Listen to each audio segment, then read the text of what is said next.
प्रिय भगवन, जहाँ तक तीनों देवताओं ब्रह्मा, विष्णु तथा महेश का प्रश्न है, वे भी आपसे स्वतंत्र नहीं हैं। जब इस सृष्टि के निर्माण की आवश्यकता होती है, तब आप अपने रजोगुणी आविर्भाव ब्रह्मा की रचना करते हैं। जब आप इस सृष्टि का पालन करना चाहते हैं, तब आप शिव विष्णु के रूप में अपना विस्तार करते हैं, जो कि समस्त सतोगुण के सागर है। इसी भांति आप तमोगुण के स्वामी शिव के रूप में प्रकट होते हैं और इस प्रकार समस्त सृष्टि का संहार करते हैं। इस भौतिक प्रकृति के तीनों गुणों का निर्माण करने पर भी आपकी त्रिगुणातीत स्थिति बनी रहती है। सामान्य जीवों की भांति आप प्रकृति के इन तीनों गुणों से कभी भी बद्ध नहीं होते हैं। प्रिय भगवन, आप ही प्रकृति हैं, आप ही जगत पिता हैं और प्रकृति और भौतिक निर्माता का संयोग करने वाले शाश्वत काल भी आप ही हैं। आप सदैव ही इन सब भौतिक कार्यकलापों से परे हैं। प्रिय प्रभु, हे भगवन, मुझे ज्ञात है कि पृथ्वी, जल, पावक, गगन व समीर, पांचों इंद्रियां, पंचों तन मात्राएं, मन, इंद्रियां और उनके अधिष्ठात्री देवता, अहंकार तथा महत्तत्व, संपूर्ण चराचर जगत आप पर ही निर्भर है। प्रत्येक वस्तु आप ही से उत्पन्न होती है, अतएव किसी भी वस्तु को आपसे पृथक नहीं किया जा सकता है। फिर भी आपकी दिव्य स्थिति के कारण किसी भी भौतिक वस्तु का आपसे तादात्म्य नहीं स्थापित किया जा सकता। अतएव प्रत्येक वस्तु का एक ही समय में आपसे ऐक्य भी है और वैभिन्न भी है। जो दार्शनिक प्रत्येक वस्तु को आपसे पृथक करने का प्रयास करते हैं, उनका दृष्टिकोण निश्चय ही दोषपूर्ण है। प्रिय भगवन, यदि आपकी अनुमति हो तो मैं आपको सूचित करूं कि यह बालक, जिसका नाम भगदत्त है, मेरे पुत्र भौमासुर का पुत्र है। वह अपने पिता की मृत्यु के कारण निर्मित भयंकर परिस्थिति से अत्यंत प्रभावित हो गया है और वर्तमान स्थिति से भयभीत होने के कारण यह अत्यंत भ्रमित हो गया है। अतः मैं इसे आपके चरणाविंद की शरण में लाई हूँ। मेरी प्रार्थना है कि भगवन, आप इस बालक को शरण दीजिए एवं इसे अपने चरण कमलों से आशीर्वाद दीजिए। मैं उसे आपके पास लाई हूँ, जिससे कि वह अपने पिता के पापों के फल से मुक्त हो सके। जब भगवान श्री कृष्ण ने पृथ्वी माता की स्तुति सुनी, तो तत्काल उन्होंने उसे समस्त भयप्रद स्थितियों से मुक्ति का आश्वासन दिया। उन्होंने भगदत्त से कहा, भयभीत न हो। तत्पश्चात श्री कृष्ण ने समस्त ऐश्वर्य से युक्त भौमासुर के महल में प्रवेश किया। भौमासुर के महल में भगवान श्री कृष्ण ने 16,100 युवती राजकुमारियों को देखा, जिनका हरण करके उसने उन्हें बंदी बनाकर रखा था। जब राजकुमारियों ने महल में प्रवेश करते हुए भगवान श्री कृष्ण के दर्शन किए, तो वे तत्काल भगवान के सौंदर्य पर मुग्ध हो गई और उनकी अहेतुकी दया की प्रार्थना करने लगी। बिना किसी असमंजस के उन्होंने अपने हृदय में भगवान श्री कृष्ण को पति रूप में स्वीकार करने का निश्चय किया। वे सब की सब विधाता से प्रार्थना करने लगी कि कृष्ण उनके पति हों।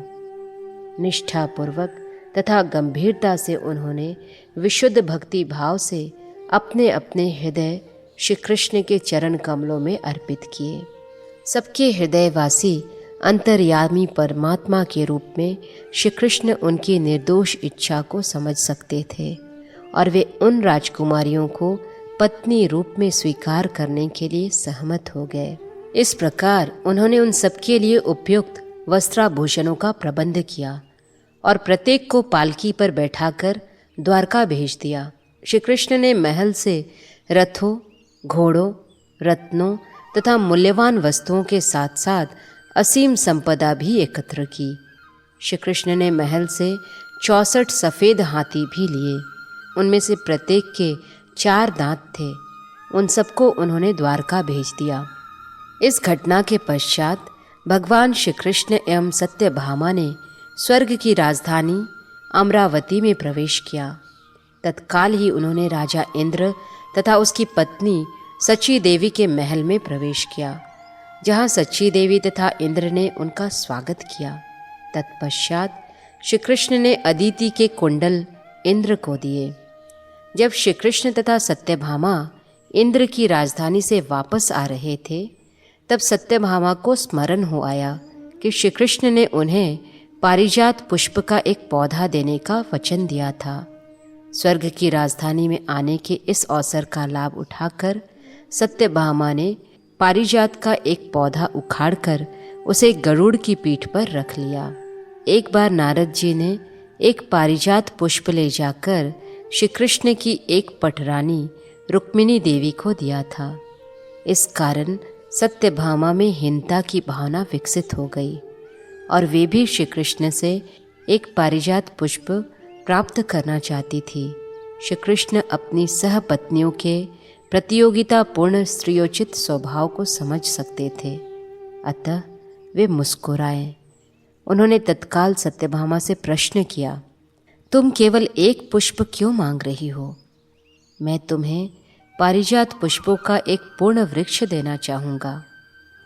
वस्तुतः श्री कृष्ण अपनी पत्नी सत्यभामा को अपने साथ इसी प्रयोजन से ले गए थे कि वे स्वयं अपने हाथों से पारिजात ले सकेंगी, किंतु इंद्र सहित स्वर्ग के सभी नागरिक अत्यंत क्रोधित हो गए।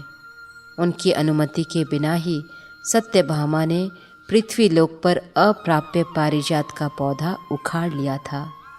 अन्य देवताओं सहित इंद्र ने श्री कृष्ण तथा सत्यभामा के द्वारा उस पौधे को ले जाने का विरोध किया, किंतु अपनी प्रिय पत्नी सत्यभामा को प्रसन्न करने के लिए श्री कृष्ण भी दृढ़ व कठोर बन गए। अतएव देवताओं तथा श्री कृष्ण के मध्य युद्ध हुआ। सदा की भांति श्री कृष्ण विजयी हुए। अपनी पत्नी के द्वारा चुने गए पारिजात के पौधों को वे गौरव सहित पृथ्वीलोक में द्वारका ले आए। इसके पश्चात पौधे को सत्यभामा के महल के उद्यान में लगा दिया गया।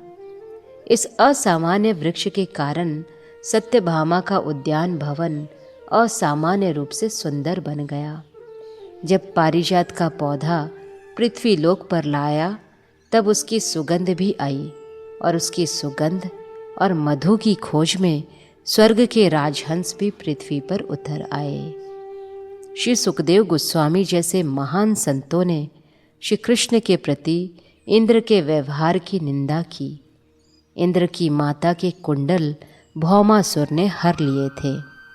अपनी अहेतु की कृपा के कारण श्री कृष्ण ने कर्णफूल इंद्र को देने के लिए स्वर्गलोक अमरावती गए और इंद्र उन कर्णफूलों को प्राप्त करके अत्यंत प्रसन्न हुआ।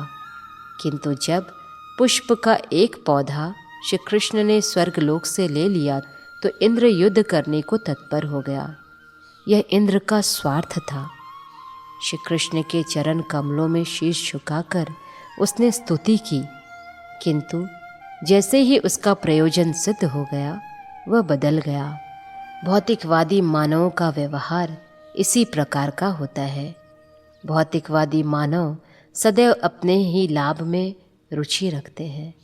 इस प्रयोजन से वे किसी का भी किसी भी प्रकार से सम्मान कर सकते हैं, किंतु जब उनका व्यक्तिगत लाभ पूर्ण हो जाता है, तब उनकी मैत्री भी समाप्त हो जाती है।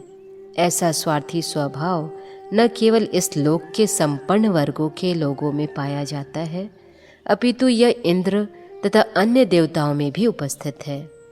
अत्यधिक संपत्ति मानव को स्वार्थी बना देती है। स्वार्थी मनुष्य श्री कृष्ण भक्ति को अपनाने को तत्पर नहीं होता है और सुखदेव गोस्वामी आदि महान भक्त इसकी निंदा करते हैं। दूसरे शब्दों में, अत्यधिक भौतिक धन का होना कृष्ण भावनामृत के मार्ग में प्रगति के लिए एक अयोग्यता है। इंद्र को परास्त करने के पश्चात श्री कृष्ण ने भौमासुर के महल से मुक्त कराकर लाई गई 16,100 कन्याओं के साथ विवाह का आयोजन किया। 16,000 रूपों में अपना विस्तार करके श्री कृष्ण ने विभिन्न महलों में एक ही शुभ घड़ी में उन सबसे विवाह किया। इस प्रकार उन्होंने इस सत्य को स्थापित कर दिया कि अन्य कोई नहीं अपितु केवल श्री कृष्ण ही स्वयं भगवान हैं। उनके लिए कुछ भी असंभव नहीं है, क्योंकि श्री कृष्ण ही परम ईश्वर हैं। वे सर्वशक्तिमान, सर्वव्यापक तथा अविनाशी हैं। अतः इस लीला में कुछ भी आश्चर्यजनक नहीं है। श्री कृष्ण ही 16,000 से भी अधिक रानियों के सभी महल, योग्य उपवनों, साज सामानों और अन्य ऐसी सामग्रियों से पूर्ण थे जिनकी इस जगत में कोई उपमा ही नहीं है। श्रीमद् भागवत की इस कथा में कोई अतिशयोक्ति नहीं है। श्री कृष्ण की समस्त रानियां श्री देवी लक्ष्मी जी की अंश है। श्री कृष्ण उनके साथ विभिन्न महलों में रहते थे और उनके साथ एकदम उसी भांति व्यवहार करते थे जैसे एक सामान्य पुरुष अपनी पत्नी के साथ करता है। हमें यह सदैव स्मरण रखना चाहिए कि भगवान श्री कृष्ण एक मानव की भांति अभिनय कर रहे थे। यद्यपि उन्होंने 16,000 से भी अधिक पत्नियों से 16,000 से अधिक महलों में एक साथ विवाह करके अपने असाधारण ऐश्वर्यों का प्रदर्शन किया था, तथापि सामान्य गृह में पति पत्नी से जिस प्रकार के संबंध की आशा की जाती है, उन्होंने उनके साथ वैसा ही संबंध दृढ़तापूर्वक निभाया। अतएव पर ब्रह्म भगवान श्री कृष्ण के लक्षणों को समझना अत्यंत ही कठिन है। ब्रह्मा जैसे देवता तथा अन्य देवता भी भगवान की दिव्य लीलाओं को समझने में असमर्थ रहते हैं। श्री कृष्ण की पत्नियां इतनी सौभाग्यशालिनी थी कि उन्हें पति रूप में श्री भगवान प्राप्त हुए। उनके पति का चरित्र ब्रह्मा जैसे देवताओं को भी अज्ञात था। पति पत्नी के रूप में व्यवहार करते हुए श्री कृष्ण और उनकी रानियां परस्पर मुस्कुराते थे, वार्तालाप करते थे, विनोद और आलिंगन करते थे। उनका दाम्पत्य संबंध दिनों दिन विकसित होता रहा। इस प्रकार श्री कृष्ण तथा उनकी रानियों ने अपने गृहस्थ जीवन में दिव्य आनंद का आस्वादन किया। यद्यपि प्रत्येक रानी की सेवा के लिए हजारों दासियां नियुक्त थी, तथापि वे सभी श्री कृष्ण की सेवा स्वयं करती थी। श्री कृष्ण के महल में प्रवेश करते समय प्रत्येक रानी स्वयं उनका स्वागत करती थी। वे श्री कृष्ण को उत्तम आसन पर आसीन करने, उन्हें सर्व प्रकार की उपासना की सामग्री अर्पित करने, गंगा जल से उनके चरण कमल धोने, उन्हें पान देने तथा उनके चरण दबाने में संलग्न हो जाती थी। इस प्रकार वे घर से दूर रहने की उनकी थकान दूर करती थी।